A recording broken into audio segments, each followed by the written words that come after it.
She is definitely a little bit more rebellious than I am. There were a couple scenes that I had to do where I snuck out of the hotel room and I just didn't know how to sneak out because I haven't done that before.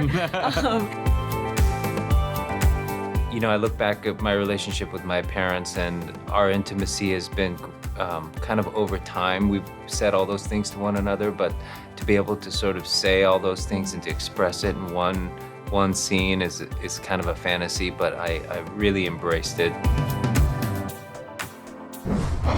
Firstly, I'm not gonna lie, I haven't cried so much watching a movie lately, and Don't Make Me Go just hits me at the right places. It's too emotional. And on that note, I want to know from each of you, what were some of your favorite moments or scenes from the film? Starting with Mia.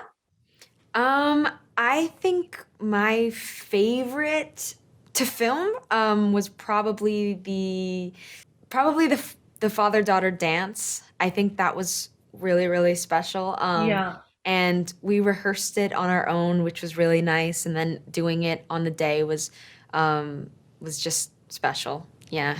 That would be the What same about you, sir?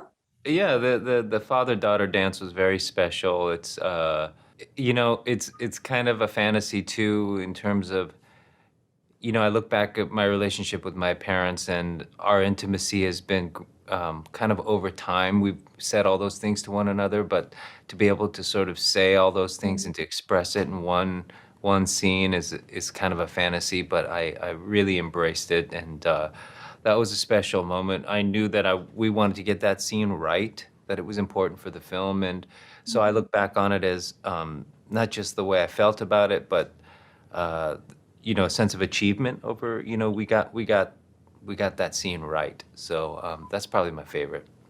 Sir, from being in silly stoner comedy films like Harold and Kumar to picking up some serious father figure roles in films like Searching and now this, you have evolved so much with age and time. How do you look at that?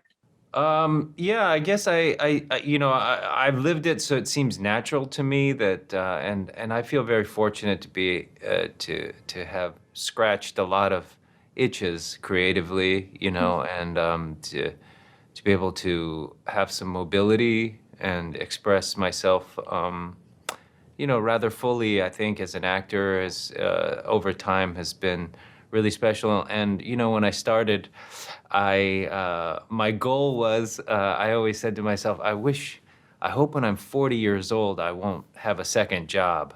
So to be here has really exceeded all my expectations.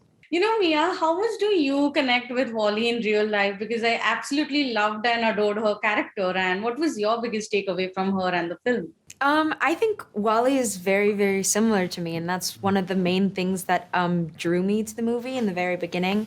I think in a way she's sort of a reflection of myself.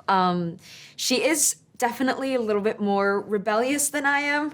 I think there were a couple scenes that I had to do where I snuck out of the hotel room and I just didn't know how to sneak out because I haven't done that before.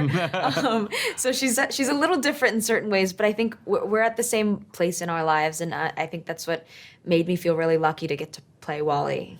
So, moving on, how do you plan on to navigate your career after a film like this? I hope to continue doing it.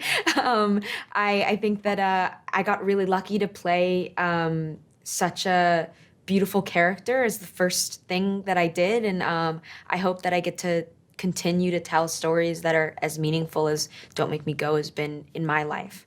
Thank you so much, sir and Mia, for doing this with me. I had a great time chatting with you, and thank you for the film. I absolutely loved watching it. I'm going to watch it again.